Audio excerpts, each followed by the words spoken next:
Good afternoon. Welcome to Emergency Preparedness, a new condition of participation. So this webinar is so that we meet the requirements for one of the new conditions of participation on emergency preparedness. We want to make sure we're prepared. And so hence the reason for this. And this is actually 484-22 in terms of the conditions of participation, and that is in Appendix Z of the State Operations Manual.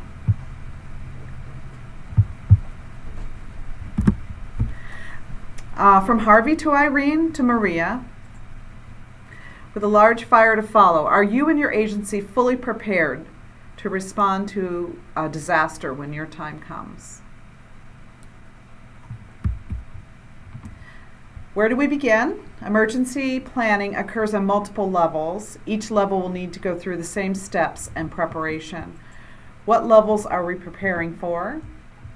So we're preparing for a lot of different kinds of disasters. As an agency, we did what's called a hazard vulnerability analysis and looked at natural disasters, human disasters, and other kinds of disasters to see where we fit in, how vulnerable are we to things like that, and how prepared are we.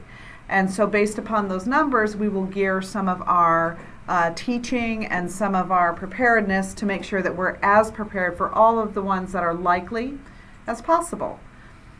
What steps are we to take? So the steps we're taking is to try to prepare ahead of time, put things in place so that we make sure that our patients and staff understand what happens in a disaster and how we can very efficiently make sure everybody is well cared for. And what do we need to do now? We need to understand what needs to be involved. We need to break it up. We need to get it done, and then we'll be well on our way. So at the agency level, as I mentioned, we did do a all hazards assessment, identify and qualify the risk level for all different kinds of disasters. And so what that entails is, what's the likelihood of that disaster happening? What kinds of effects would that have on our patients? And how prepared are we? So those three elements gives us a score, and based upon those scores tells us which ones we are at the highest risk for and which ones we are at the lowest risk for. And then we create an emergency response plan for each of the potential events that are at the highest risk. So that is how we obtain which of those events are at the highest risk.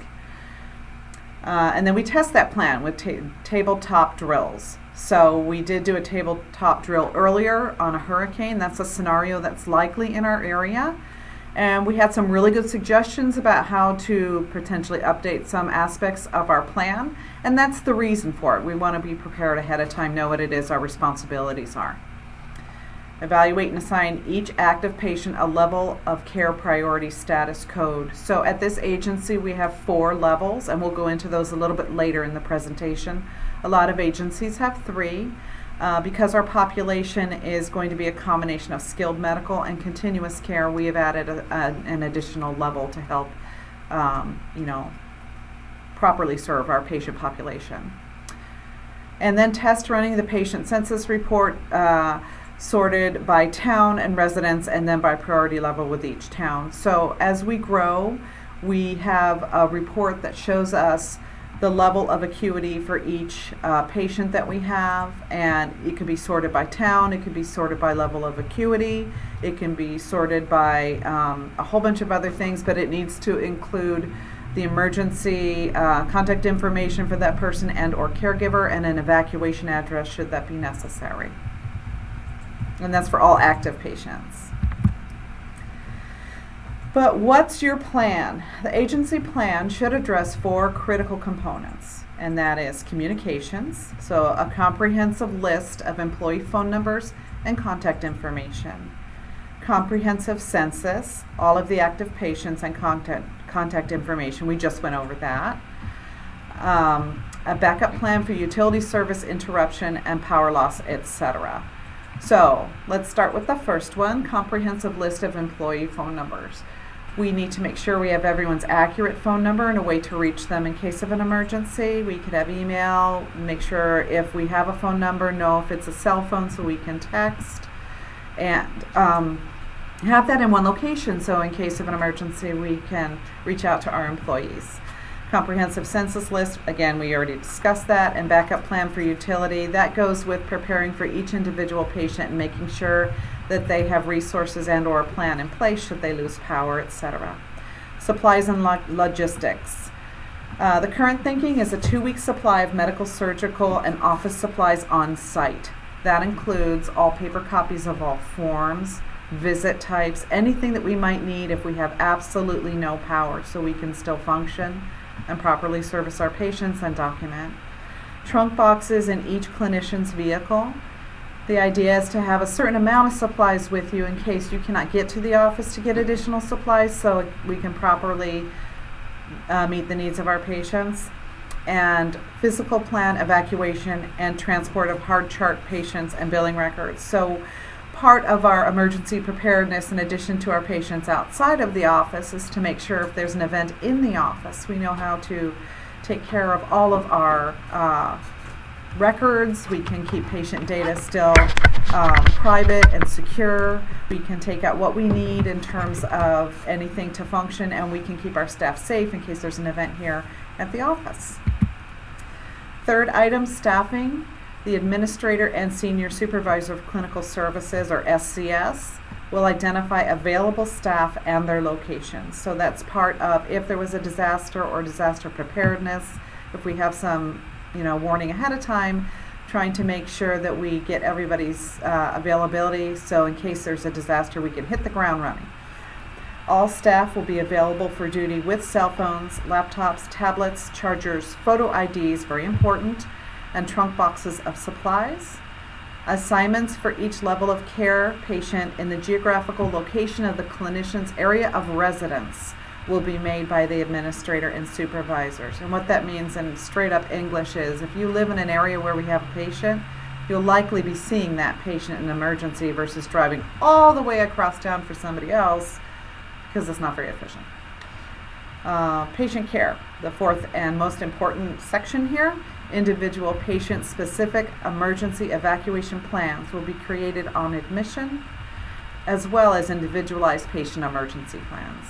Keep current and updated with continuous with CCs in both patient files and patient homes. So if the emergency plan gets updated in the office, it needs to be reviewed with the patient and their family in their home.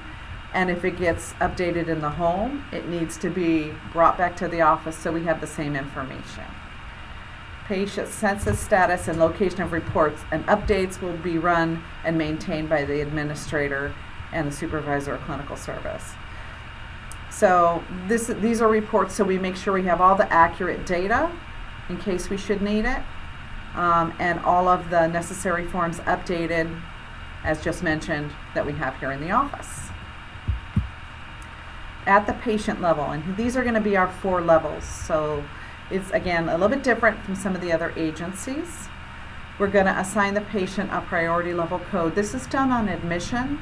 If the patient should have an adverse event or a change in condition, and our feeling is that their level changes, it needs to be changed. It needs to be accurate information. So level 1 is the most acute. Patients considered at risk who require evacuation due to an acute care facility, shelter, or location with caregivers present and or a visit or direct contact within 24 hours. These patients may be placed on an evacuation list provided to the emergency services management in their community. And the situation with these patients is that their situation is life-threatening or potentially life-threatening, so they are our top priority. Level 2. Patients considered at risk who require evacuation to a shelter location where caregivers are present and a visit or direct contact within 24 hours, so that's identical to above. These patients may be placed on evacuation list provided to emergency management, again, identical to one above. The difference is that their condition is not life-threatening. So level 1 might be somebody who's on a ventilator who needs electricity in order to power that ventilator and to be alive. Level 2 might be somebody who has daily wound care that really needs to have a visit daily, but it's not life-threatening. They would get very, very sick if we didn't come. And it's really important that we come. but it's a little bit different than level 1. Level 3, caregiver available, capable of caring for patient for 24 to 48 hours, requires an agency visit within 24 to 48 hours. So this is someone who is sick but really isn't independent. And we have a little tiny bit of a cushion in terms of going out to see them. Level 4, self-sufficient, can manage independently for 3 to 5 days, 72 to 96 hours, with some telephone support, and can be seen by the agency as soon as possible. So a patient that might fit this level 4 is, let's say, an individual in an assisted living facility, where there's additional caregivers around, or someone that has a wound that is not a daily wound, that they can manage themselves, where nursing is coming in to do some additional assessments, etc. So, personal emergency plan identifies emergency contacts, family who can assist or shelter the patient, includes medication list, supplies needed, doctor names, how the patient or caregiver can prepare for food and hygiene needs. Another recommendation is a go bag, which it lists, we have lists for what should go into these go bags. And these should be done ahead of time. It's really a good idea, even if someone should go to the hospital, to have some of this stuff in a go bag. But you never know, sometimes things happen when you least expect it. And so items that might go in a go bag are necessary medications that the patient absolutely needs to have. If the patient has regular wound care, or let's say tube feedings. Some of the tube feeding might go in that bag. Some food or water, and water for a few days. Change of clothes, flashlight. This is kind of a quick emergency kit. Always good to have. Also, insurance information and medication list are really good to have in a go bag. At the community level, community EMS leads contact list. So agencies should identify themselves to the emergency medical service agencies that are in the areas that they service, so that they're aware that the agency is there, and also for potential future needs. And that's our future need as well as their future need. We want to be available to help in the community if that need should arise. Ask what the community plans are. So different EMS agencies have different plans. Some of those plans are, if you're part of like a coalition or a bigger group, that you could be included in those. And some of the smaller towns are a little bit more independent and have kind of their own way of doing things. So really finding out what is done at that community level. Advanced coordination and planning. Discuss how you can work together to ensure patients' needs are met, and present less of a demand onto their on their resources. So, like a lot of things, preparation is key. If we can take care of our patients, basically the emergency management individuals are just letting us know when there's an emergency, and we can take care of our patients and kind of take some of the burden off, so they can help others that don't have those things placed in advance. If we do need them, we want to be as prepared as possible, so that we can very professionally get things done, work together as a team. Shelter identification and planning for service needs. So the EMS people identify, generally speaking, if there's a disaster, at that time they will identify where shelters are to the public. But contacting them ahead of time, we might be able to find out where the shelters are. So for our agency, our EMS is the Watertown Fire Department, and the emergency shelter here in Watertown is the high school. So this is something that isn't necessarily public knowledge, but after making contact with them, we found that out to be the case. So this is the kind of thing. How can you arrange for your patients who need evacuation and have a shelter there? This is another reason for contacting, so that your patients who, let's say, are on a ventilator have priority and are given that information, so that we can get them to their safe location ahead of time. And how can you arrange to see your patients at the shelters? This is more complicated than it should seem, but there is a lot that's involved with that. So if we have patients that we want to continue to see, we need to find out what the process is for that town or community in order for us to do so at that shelter. Sometimes there's waivers that are involved and things of that nature. You guys having fun? Just making sure you're all awake. Okay, we're moving on. Woo, woo. Okay, so what do you need to do today? Update your contact information for your agency call tree. Done. Update the call tree to remove those no longer there and add new staff. Right now, done. Create the patient-specific emergency plan now and for each patient. File one in the chart and one in the home. Done. Update your patient emergency evacuation plans with every recert. So every 60 days or every time you recertify a patient, you need to review that emergency evacuation plan with them, make sure everything is still the same. And I would also say if there's a change in condition with the patient, as mentioned before, you might want to just go over that again. Things might be different. Update the priority level today and for every patient. Done. Check your trunk boxes and restock as needed. So part of that is looking at expiration dates and making sure you have what you think you have in your car. Because if it's an emergency, you're not going to have the luxury necessarily of going back to the office. So checking it out and make sure it's there. Oh shoot, I forgot I used my last fill in the blank. Okay, moving on. Complete an all hazards risk assessment. We did do that. Oh, sorry, heading. What is the agency doing? Well, we did the all hazards risk assessment and have identified some hazards that we will be focusing on. Verify the call tree. That's an ongoing basis. People come and go. Sometimes they're more active than other times, and that's an ongoing process. Run the priority level reports. That's done weekly.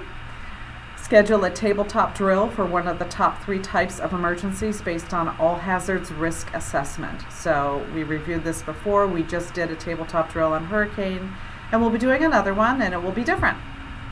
Review and revise the emergency plan based on those drills. So if there's recommendations, suggestions, things that work, things that don't work in terms of emergency drills, those things will be implemented into the plan. And what we want to do is we want to make sure that everyone participates because there's a lot of good knowledge out there. So it's all welcome. See if we can be more efficient and do the best we can for our patients. Review the communication plans again, make sure everything is flowing smoothly, and continue the outreach and working with your community leads. And the last one, pray for good weather. No ice. I hate ice. Okay. Discussion topics. You guys with me? Okay.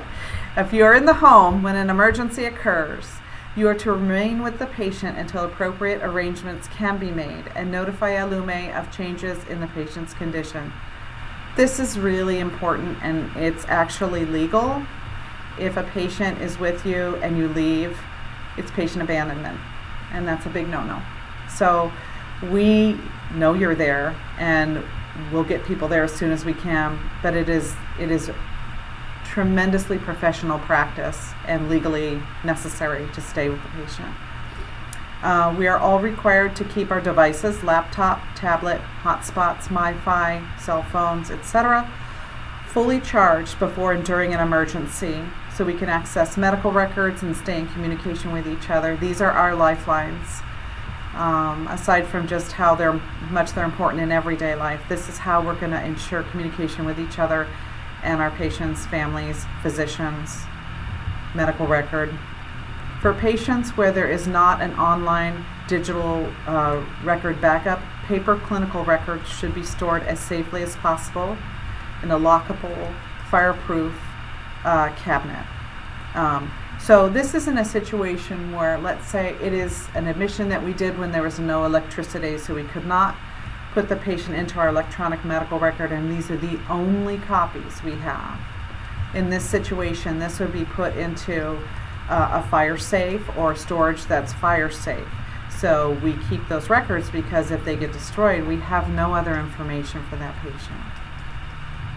Trunk boxes. All case managers will be given a trunk box with necessary emergency supplies. Keep in your car at all times. Please check them regularly and update as needed. If there's a specific kind of disaster, we might make additions to that trunk box for certain things that might be needed. And then continuous care emergency boxes, we will create an emergency supply kit with everything needed to care for a patient for 1 week in a box stored in their home. So this is something that is an ongoing process, but again, we want to make sure that things are there, so you don't have to go searching, that they're there. And it's the whole idea of preparedness. And are there any questions? You guys understood every word? All right. Okay, well, anybody want to email any questions you have? Then I'll go ahead and answer those to you, send you a response back. Please, if you have any questions, anything was unclear, you like my outfit, feel free to email me, and we'll go from there. Thank you so much for your attention. Oh, email address. Sorry, I forgot that. That's kind of important. See, I'm goofy. Jennifer@illumecares.com. And it's Jennifer, no extra letters. Thanks. Bye.